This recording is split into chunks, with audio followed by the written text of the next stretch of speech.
Hi guys, welcome back to my channel. ಎಲ್ಲರೂ ಹೇಗಿದ್ದೀರಾ? ಚೆನ್ನಾಗಿದ್ದೀರಾ ಅಂದ್ಕೊತೀನಿ. ಇನ್ನೂ ಯಾರ್ಯಾರು ನನ್ನ ಚಾನಲ್ನ ಸಬ್ಸ್ಕ್ರೈಬ್ ಮಾಡಿಲ್ಲ, ಪ್ಲೀಸ್ ಸಬ್ಸ್ಕ್ರೈಬ್ ಮಾಡಿ, ಸಪೋರ್ಟ್ ಮಾಡಿ. ನಾನಿವತ್ತು ರಾಗಿ ಲಡ್ಡು ಮಾಡೋಣ ಅಂತ ಅಂದ್ಕೊಂಡಿದ್ದೀನಿ. ನನ್ನ ಮಗನಿಗಂತೂ ತುಂಬ ಫೇವ್ರೆಟ್, ಅದು ಹೆಲ್ದಿ ಕೂಡ. ಫಸ್ಟ್ ಆಫ್ ಆಲ್ ರಾಗಿ ಅಂತ ಅಂದರೆ ಎಲ್ಲರೂ ತಿನ್ಬೋದು, ಚಿಕ್ಕ ಮಕ್ಕಳಿಂದ ಹಿಡಿದು ದೊಡ್ಡವ್ರ ತನಕ ಎಲ್ಲರೂ ತಿನ್ಬೋದು. ಅದರಿಂದ ತುಂಬ ಹೆಲ್ತ್ ಬೆನಿಫಿಟ್ಸ್ ಇದೆ.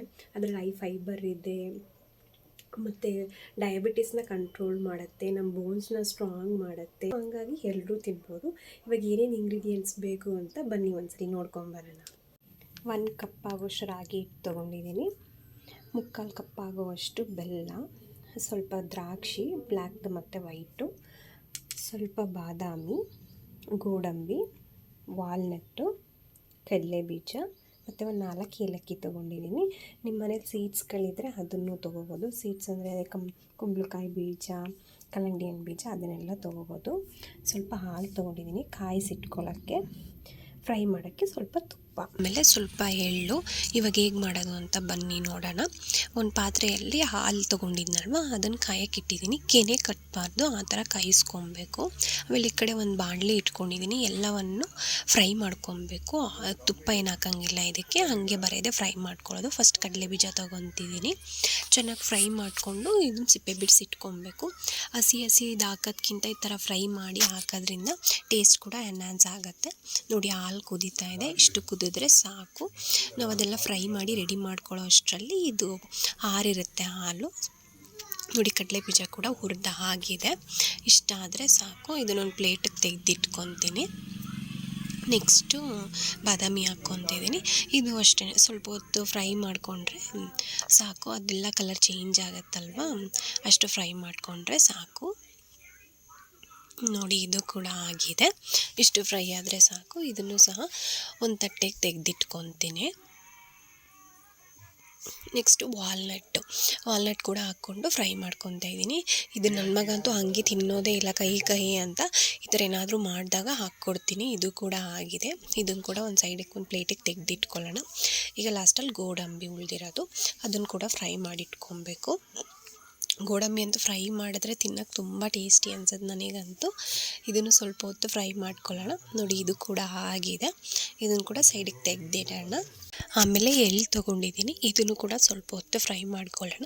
ಇದೇನಿಲ್ಲ, ಅದು ಸ್ವಲ್ಪ ಕಲರ್ ಚೇಂಜ್ ಆಗಿ ಚಿಟಪಟ ಅಂತ ಸೌಂಡ್ ಬರುತ್ತೆ, ಅಲ್ಲಿ ತನಕ ಫ್ರೈ ಮಾಡಿಕೊಂಡ್ರೆ ಸಾಕು. ಅದಾಗಿದೆ ಅಂತ.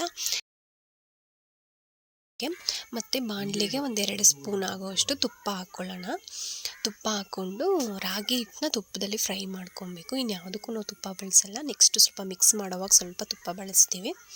ಇವಾಗ ಚೆನ್ನಾಗಿ ರಾಗಿ ಹಿಟ್ಟನ್ನ ಚೆನ್ನಾಗಿ ಹುರ್ಕೊಬೇಕು.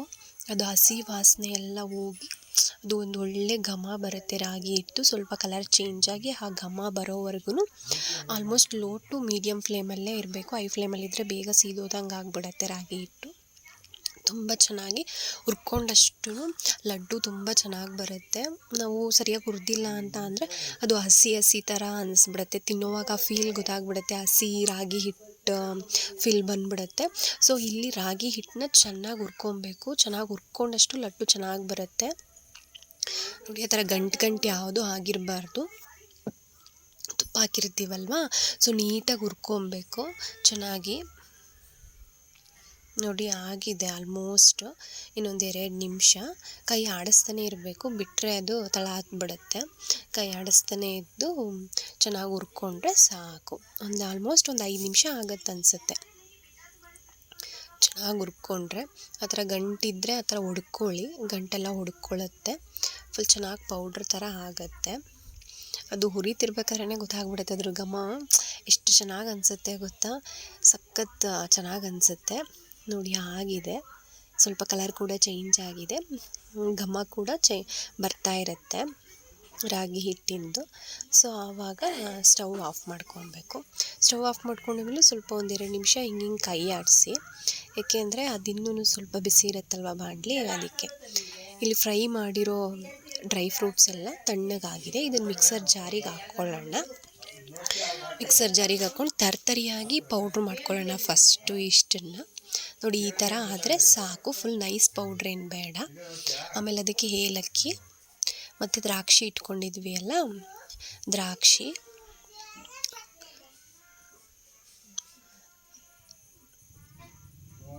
ಆಮೇಲೆ ಬೆಲ್ಲ. ಇಷ್ಟು ರುಬ್ಕೊಳ್ಳೋ ಅಷ್ಟರಲ್ಲಿ ರಾಗಿ ಹಿಟ್ಟು ಕೂಡ ತಣ್ಣಗಾಗಿತ್ತು. ಮುಟ್ಟು ನೋಡಿದೆ ತಣ್ಣಗಾಗಿತ್ತು. ಅದನ್ನು ಕೂಡ ಮಿಕ್ಸರ್ ಜಾರಿಗೆ ಹಾಕ್ಕೊಳ್ಳೋಣ. ರಾಗಿ ಹಿಟ್ಟನ್ನು ಕೂಡ ಮಿಕ್ಸರ್ ಜಾರಿಗೆ ಹಾಕ್ಕೊಂಡಿದ್ದೀನಿ. ಇವಾಗ ಇದನ್ನು ರುಬ್ಕೊಳ್ಳೋಣ ನೀಟಾಗಿ. ಇವಾಗ ಫೈನ್ ಪೌಡ್ರ್ ಥರ ರುಬ್ಕೋಬೇಕು. ನೋಡಿ ಆಗಿದೆ. ಫುಲ್ ಎಲ್ಲ ಮಿಕ್ಸ್ ಆಗಿರುತ್ತೆ. ನಾವು ಕೈಯಲ್ಲಿ ಮಿಕ್ಸ್ ಮಾಡೋದಕ್ಕಿಂತ ಇದರಲ್ಲಿ ಹಾಕಿ ರುಬ್ಕೊಂಬಿಟ್ರೆ ಒಂದು ಸಾರಿ ಚೆನ್ನಾಗಿ ಮಿಕ್ಸ್ ಆಗಿರುತ್ತೆ. ಇದನ್ನು ಒಂದು ಪ್ಲೇಟಿಗೆ ಹಾಕ್ಕೊತಿದ್ದೀನಿ. ನೋಡಿ ಎಲ್ಲೂ ಡ್ರೈ ಫ್ರೂಟ್ಸ್ಗಳು ಪೀಸ್ ಥರ ಏನಿಲ್ಲ, ಅದು ಕೂಡ ಪೌಡರ್ ಆಗಿದೆ. ನೋಡಿ ತುಂಬ ಚೆನ್ನಾಗಾಗಿದೆ. ಅದನ್ನು ಹಾಕ್ಬೇಕಾದ್ರೆ ತುಂಬ ಸ್ಮೆಲ್ಲೂ ಬರ್ತಿತ್ತು, ನೋಡೋಕ್ಕೂ ತುಂಬ ಚೆನ್ನಾಗಿತ್ತು. ಮತ್ತು ಹುರಿದಿಟ್ಕೊಂಡಿದ್ವಲ್ಲ ಎಳ್ಳು, ಅದನ್ನು ಕೂಡ ಹಾಕ್ತಿದ್ದೀನಿ. ಹಾಕಿ 1-2 ಸ್ಪೂನ್ ತುಪ್ಪ ಕೂಡ ಹಾಕ್ತಿದ್ದೀನಿ ಮೇಲೆ ಚೆನ್ನಾಗಿರುತ್ತೆ ಅಂತ ಹೇಳಿ. ಇಲ್ಲಿ 1-2 ಸ್ಪೂನ್ ಹಾಕ್ಕೊತಿದ್ದೀನಿ ನಾನು.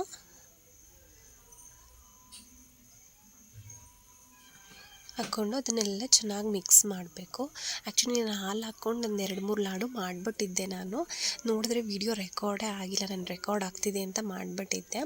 ಆಮೇಲೆ ನೋಡಿ ಮತ್ತೆ ವಿಡಿಯೋ ಆನ್ ಮಾಡಿ ಮತ್ತೆ ಇನ್ನೂ ಇತ್ತು ಹಿಟ್ಟು, ಅದರಲ್ಲಿ ಲಾಡು ಮಾಡ್ತಿದ್ದೀನಿ. ತುಂಬ ಚೆನ್ನಾಗಾಗಿತ್ತು. ಅದು ಹಾಲು ಕೂಡ ತಣ್ಣಗಾಗಿರುತ್ತೆ ಅಲ್ವಾ, ಹಾಲನ್ನ ಹಾಕ್ಕೊಂಡು ಚೆನ್ನಾಗಿ ಮಿಕ್ಸ್ ಮಾಡಿ, ಎಳ್ಳು ಕೂಡ ಹಾಕಿರ್ತೀವಲ್ವ, ಸೊ ಹಿಟ್ಟನ್ನು ಚೆನ್ನಾಗಿ ಮಿಕ್ಸ್ ಮಾಡಿ ಫುಲ್ ಉಂಡೆಗಳ ಥರ ನಿಮಗೆ ಎಷ್ಟೆಷ್ಟು ಶೇಪ್ ಬೇಕು ಅಷ್ಟಷ್ಟು ಶೇಪಿಗೆ ಉಂಡೆಗಳ ಥರ ಮಾಡಿಕೊಂಡ್ರೆ ಮುಗಿಯುತ್ತೆ. ನೀವು ಬೇಕಾದ್ರೆ ಇಲ್ಲಿ ಕೂಡ ಟೇಸ್ಟ್ ನೋಡಿ, ನಿಮ್ಗೇನಾದರೂ ಬೆಲ್ಲ ಸಾಕಾಗಿಲ್ಲ, ಸ್ವೀಟ್ ಸಾಕಾಗಿಲ್ಲ ಅಂದರೆ ಬೆಲ್ಲ ಕೂಡ ಆ್ಯಡ್ ಮಾಡ್ಕೋಬೋದು. ನೋಡಿ ನೋಡೋಕ್ಕೂ ಕೂಡ ತುಂಬಾ ಚೆನ್ನಾಗಾಗಿತ್ತು. ಈ ಥರ ನಿಮ್ಗೆ ಎಷ್ಟು ದೊಡ್ಡದು ಬೇಕಾ, ಚಿಕ್ಕದು ಬೇಕಾ, ಯಾವ ಥರ ಶೇಪಿಗೆ ಬೇಕು ಆ ಥರ ಶೇಪಿಗೆ ಮಾಡಿಟ್ಕೊಬೋದು.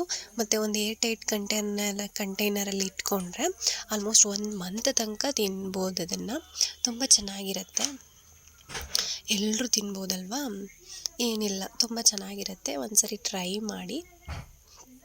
ನೀವು ಕೂಡ ಅಷ್ಟು ಈಸಿಯಾಗಿಯೇ ಮಾಡ್ಬೋದು. ಮನೇಲಿ ಏನಾದರೂ ಸ್ವೀಟ್ಸ್ ತಿನ್ನಬೇಕು ಅನಿಸಿದ್ರೆ, ಔಟ್ಸೈಡಿಂದ ಅನ್ಹೆಲ್ದಿ ಸ್ವೀಟ್ ತಂದು ತಿನ್ನೋದೇನಕ್ಕೆ, ಈ ಥರ ಮನೆಯಲ್ಲೇ ಟ್ರೈ ಮಾಡಿದ್ರೆ ಎಲ್ಲರೂ ಕೂಡ ಮನೆಯಲ್ಲೇ ಕೂತು ಎಂಜಾಯ್ ಮಾಡ್ಬೋದು. ತುಂಬ ಚೆನ್ನಾಗಿರುತ್ತೆ. ನಾನು ಕಾಯಿಸಿರೋ ಹಾಲು ಕರೆಕ್ಟಾಗಿ ಆಯ್ತದಕ್ಕೆ. 1 ಲೋಟದಷ್ಟು ಕಾಯಿಸಿದ್ದೆ ನಾನು. ತುಂಬ ಚೆನ್ನಾಗಿತ್ತು. ಈ ಸಲ ಅಂತೂ ಟೇಸ್ಟ್ ಅಂತೂ ತುಂಬ ಡಿಫ್ರೆಂಟಾಗಿ ಬಂದಿತ್ತು. ನನಗಂತೂ ತುಂಬ ಖುಷಿ ಆಯಿತು. ನೋಡಿ ಆ ಥರ ಉಂಡೆಗಳನ್ನ ಮಾಡಿಟ್ಕೊಂಡ್ರೆ ಮುಗೀತು. ಏನಿಲ್ಲ, ಆಡಲಿ ಒಂದು 1/2 hour ತೊಗೊಳುತ್ತಷ್ಟೇ. ಇದು ತುಂಬ ಚೆನ್ನಾಗಾಗುತ್ತೆ. ನೋಡಿ ನಾನು ಆ ಕಪ್ಪಲ್ಲಿ 1 ಕಪ್ಪಷ್ಟು ರಾಗಿ ಹಿಟ್ಟು ತೊಗೊಂಡಿದ್ದಕ್ಕೆ ಇಷ್ಟು ರಾಗಿ ಲಾಡುಗಳಾಗಿತ್ತು. ಇನ್ನೂ ಸಣ್ಣದು ಮಾಡಿದರೆ ಇನ್ನೂ ಜಾಸ್ತಿ ಆಗ್ತಿತ್ತು. ನಾನೊಂದು ಮೀಡಿಯಮ್ ಸೈಜಲ್ಲಿ ಮಾಡಿದ್ದೆ. ನೋಡಿ ಎಷ್ಟು ಚೆನ್ನಾಗಾಗಿದೆ. ಕಲ್ಲರ್ ಕೂಡ ಅಷ್ಟೇ ತುಂಬ ಚೆನ್ನಾಗಿ ಬಂದಿತ್ತು. ಸ್ಮೆಲ್ ಕೂಡ ತುಂಬ ಘಮ ಅಂತಿತ್ತು ಮನೆಯೆಲ್ಲ. ನನಗಂತೂ ತುಂಬಾ ಖುಷಿ ಆಯಿತು. ನನ್ನ ಮಗ ಕೂಡ ರಿವ್ಯೂ ಮಾಡಿದ್ದಾನೆ ನೋಡಿ. ಹೇಗಿದೆ ಕಂದ? ಎಮ್ಮಿ ತೋರಿಸು ಕೈ. ಹಿಂಗಲ್ವಾ? ಗುಡ್. ತಿನ್ನು.